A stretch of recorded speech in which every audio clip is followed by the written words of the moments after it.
川普说不要贸易逆差，其实这个贸易逆差是对美国来说是很重要的，因为你只有买全世界的东西，你才能定货币嘛。你买家定货币嘛，我买全世界的东西，那当然是有贸易逆差的了，因为我要买，那我买我当然是定货币了，我要求你用这美元买，你就得用美元买啊。如果你是卖东西的，你卖东西的怎么能定货币呢？是吧？我卖东西我能卖出去就行，你拿什么钱买我也没法决定你这个除非你卖的是极稀缺的东西，那大多数东西那都是由买方决定用什么货币那这个美元这个货币或者有很多人叫美元霸权就是美国重要的收益之一嘛是吧？不然的话你这30多万亿的国债，大家都知道你也不知道啥时候还，是吧？那大家为什么要买你的国债呢？这些都是整个的所谓叫仲裁者体系或者叫帝国体系带来的给美国的巨大的收益上个世纪尤其是战后美国的强大其实非常依赖于整个这个帝国体系就是这个美国建立的这个所谓的仲裁者帝国的体系。当然初期是立足于美国自己得天独厚的条件等等移民带来的精英但是由于你成为了仲裁者你降低了大家的成本，其实也降低了自己的成本，而使自己成为了一个帝国的本身有收益的一个国家或者叫一个经济体来自所谓的这个帝国体系的收益其实比来自于国内的制造业或者是什么农业要大得多。比如说大家都来用美元比如说大家都追随美国的政策这些东西带来的收益其实是巨大的但是这些收益有没有回到美国的普通人民身上，还是回到了那些军工复合体那些生产武器，还是生产美元生产金融华尔街等等包括这些科技带给这些巨型跨国公司带来的利益有没有回到美国人民身上？这个共和党今天在川普的已经可以快叫主义了现在当然还没到主义的高度，因为他没想出特别好的解决办法但是他面对的问题确实是让美国大多数人民去感同身受的问题，移民的问题了，全球化的问题了，这个产业空心化的问题等等他的解决办法就是别管外边的事儿回到美国原教旨的孤立主义，恢复美国自己的信仰，自己的荣光，自己的传统。民主党和川普的共和党的面对的问题其实是一样的，但是他们解决问题的方法是不一样的。川普是说回到国内咱们努力解决国内的问题，甭管他们了，而民主党背后的那些所谓叫深层美国深层政府就大量的利益集团，但是利益集团跟共和党也有千丝万缕的联系这些利益集团是基于全球化而发达的这些大型的跨国公司也好等等等等或者基于帝国的这个帝国的实力而发达的，他们这些深层政府他们更加认识到这个问题的本质，就是说美国的强大但只是说这个收益和人民之间到底有什么关系？那今天的两党的这个方向已经完全不同，这个一个是收回来回到孤立主义，一个是还是要维持这个帝国体系。但是其实两党都有严重的问题，因为维持帝国体系由于挑战者众多，维持的成本也会变得很高。但是收回来，如果你丧失了外面的帝国体系，你放弃了帝国产生的巨大的收益你收回来以后，你其实更没有办法让这个国家再次伟大所以这个现在处在非常，其实你可以看到像罗马帝国尾声的时候带来的那种观感吧，就是向外走已经无法这个，因为挑战者众多已经无法这个维持这个整个帝国的这个强大的和平或者收益和平带来的收益吧往里收，那已经没有办法往回收了。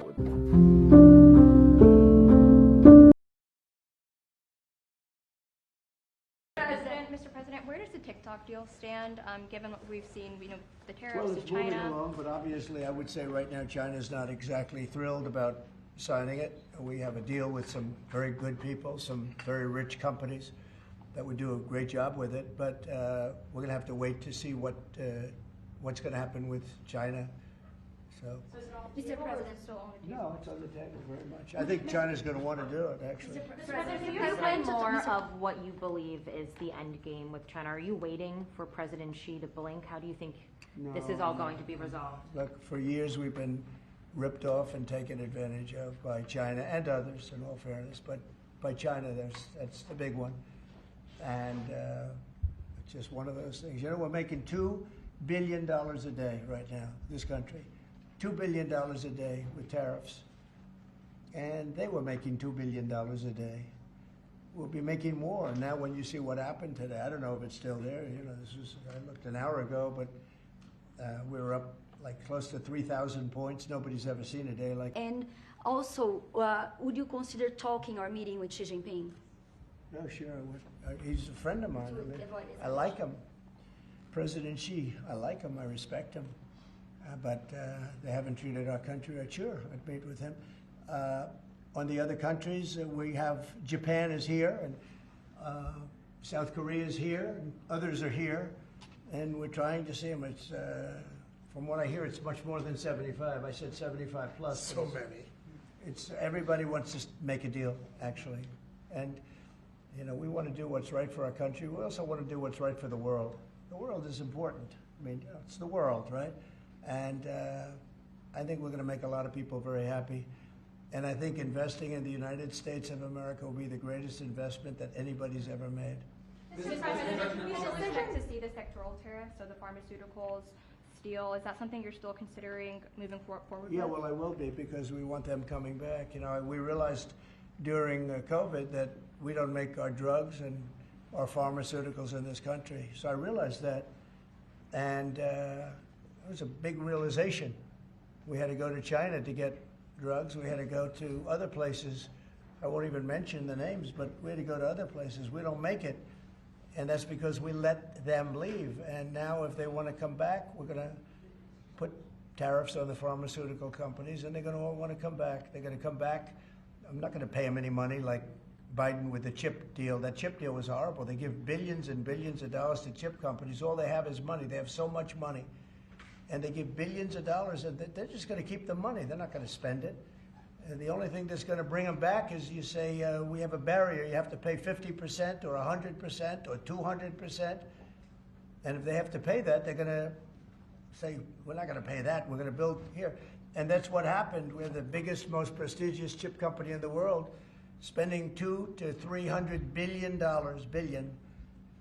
Think of that, $1 billion to build essentially one massive plant. It'll be one of the largest plants in the world, and we're going to get them very quickly. Thank you, Mr. President. So it seems China's made some serious missteps here in these negotiations, and Secretary Bessent said earlier you may have goaded them into a tough position here. I'm wondering, are you in a way putting together a coalition against China in terms of trade here? No. Well, China, look, they're very capable, and I don't blame China for what happened. I blame the people sitting right at this desk, right behind this desk or another desk, for being stupid, incompetent, or not having courage. This should have been done years ago. This should have been done before Obama, in all fairness. Not only Biden, Obama. It should have been done many years ago. This started with the World Trade Organization, which was owned by China. It was owned and paid for by China. They didn't even have to do things. They considered them a nation that was undeveloped. They said they were a developing nation. Well, we're a developing nation too, if you think about it. Look at our inner cities. Look at what's happened. I think we're starting from ground zero there, right? So we're a developing nation too. No, I don't.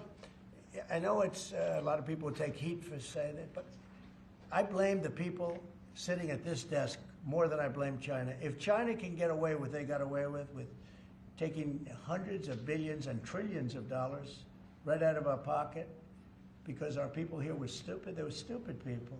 Maybe corrupt, I don't know. I don't know how you can be that stupid. How do you get to be president and you're stupid? But they certainly weren't courageous. And they allowed this to happen. And with Japan and with many other countries that took advantage of us. I mean, we had deficits with almost every country. I blame those people more than I blame anybody else. Mr. President, you've been very specific in saying that you would like the EU to purchase U.S. energy. Is there something specific that you would like China to do? Well, you'll be hearing about that, yeah.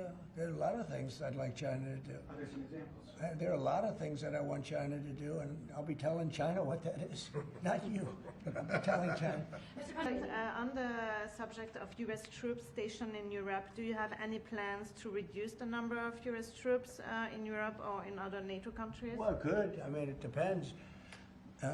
We pay for military over in Europe. You know, we don't get reimbursed by much. South Korea too. So it'll be one of the things we discuss. That's unrelated to trade, but I think we'll make it part of it because it makes sense. Be nice to wrap it all up in one package for each country. And on China, some economists are saying that right now is technically embargo on China with 125% tariffs. Are you concerned of escalation beyond the trade war with China? No, I'm not concerned. I think President Xi is a very smart guy, and I think we'll end up making a very good deal for both. But, you know, we've been treated so badly for so many years. Again, we allowed that to happen. We've been treated so badly for so many years. But, no, I don't expect that. I think President Xi is one of the very smart people of the world, and I don't think he'd allow that to happen. And we're very powerful. This country is very powerful. Let me tell you, it's far more powerful than people understand. We have weaponry that nobody has any idea what it is, and it is the most powerful weapons in the world that we have. More powerful than anybody, even not even close. So nobody's going to do that, but I think that if that's what you're referring to, maybe it's not. But just in terms of basic escalation, which is what you said, no, I think that President Xi is a man who knows exactly what has to be done. He's a very smart man. He loves his country. I know that for a fact. I know him very well.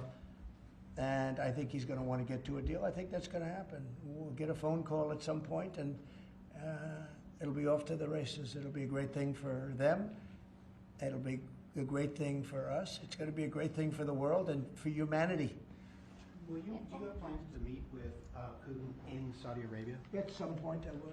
At some point. In Saudi We'll have to Arabia? see. I mean, we have to get there right now. You know, we got to get there. In the meantime, they're losing 2,500 on average young people every single week. Think of that. 2,500 people a week. It's not even conceivable. We got to get there fast. Do you think Say a couple of more. Yes. Do you have to increase tariffs on China even more before they come to the table or give you a phone I call? can't imagine it. No, I can't imagine it. I don't think I'll have to do it. I don't think we'll have to do it more. We calculated it very carefully.